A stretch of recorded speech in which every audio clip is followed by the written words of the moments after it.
सहस्रनामोऽध्यायः।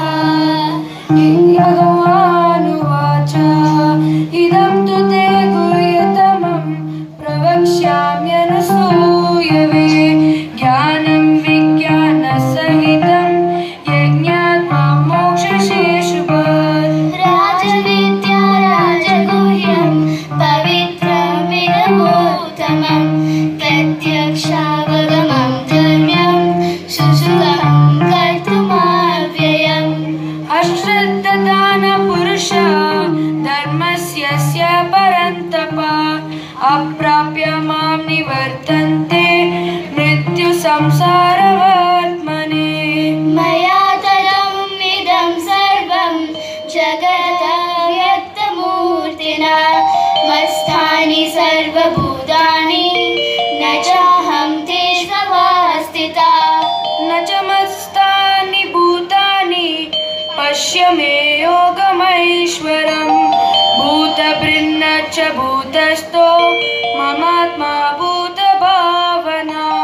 यथाकाशस्थितो नित्यं वायुः सर्वत्र गो महान् तथा सर्वाणि भूतानि मत्स्थानि उपधारय। सर्वभूतानि कौन्तेय प्रकृतिं यान्ति मामिकं कल्पक्षये पुनस्तानि कल्पादौ विसृजाम्यहम्। प्रकृतिं स्वामवस्थाप्य विसृजामि पुनः पुनः भूतग्राममिमां कृत्स्नम् अवशं प्रकृतिर्वशात्। न च मम तानि कर्माणि निबध्नन्ति धनञ्जय उदासीनवदासीनम् असक्तं तेषु कर्मसु। मया दक्षेण प्रकृतिः सूयते सचराचरं हेतुनानेन कौन्तेय जगद्विवर्तते। अवजानन्ति मामूढः मानुषीं तनुमाश्रितं परं वाम् अजानन्तो मम भूत्वा महेश्वरम्। मोहशमोहकर्माणो मोहज्ञानविचेतसा राक्षसीमासुरीं चैव प्रकृतिं मोहिनीं श्रिता। महात्मानस्तु मां पार्थ देवीं प्रकृतिमाश्रिता भजन्तो मम भूतादिमव्ययम्। सततं कीर्तयन्तो मां यतन्तश्च दृढव्रता नमस्यन्तश्च मां भक्त्या नित्ययुक्ता उपासते। ज्ञानयज्ञेन चाप्यन्ये यजन्तो मामुपासते एकत्वेन पृथक्त्वेन बहुधा विश्वतो मुखा। अहं कतुरहं यज्ञः स्वधाहम् अहमाशदम् मन्त्र अहमेवैयम् अहम् अग्निरहं हुतम्।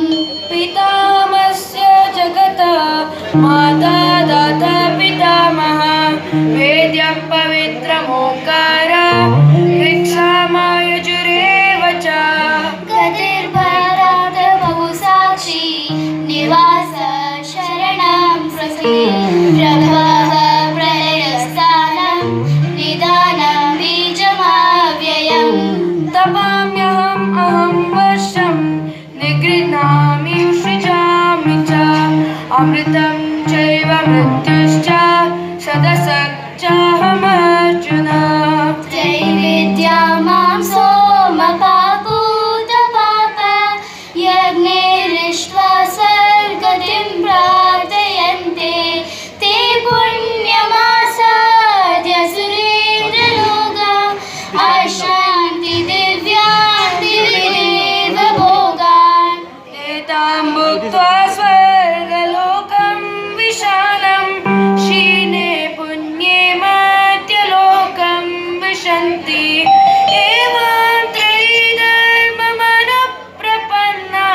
नित्यभियुक्तानां योगक्षेमं वहाम्यहम् येऽपि अन्यदेवता भक्ता यजन्ति श्रद्धयान्विता तेऽपि मामेव कौन्तेय यजन्ति अविधिपूर्वकम् अहं हि सर्वयज्ञानां भोक्ता च प्रभुरेव च न तु माम् अभिजानन्ति तत्त्वेन च वन्द्यते याति देववृता देवा विद्यान्ति पितृविता भूतानि याति भूतेज याति मद्याजिनोऽपि माम् पत्रं पुष्पं फलं तोयं यो मे भक्त्या प्रयच्छति तदहं भक्त्युदारीतम् अस्मामि प्रयतात्मना यत्करोषि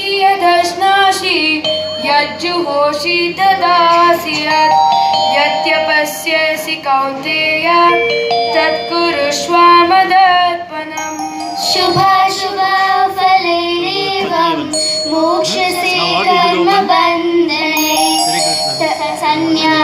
सन्न्यासयोगयुक्तर्मा विमुक्तो मामुपैष्यसि समोऽहं सर्वभूतेषु न मे द्वेषोऽस्ति न प्रियः ये भजन्ति तु मां भक्त्या मयि ते तेषु चाप्यहम् अपि चेत् दुराचारो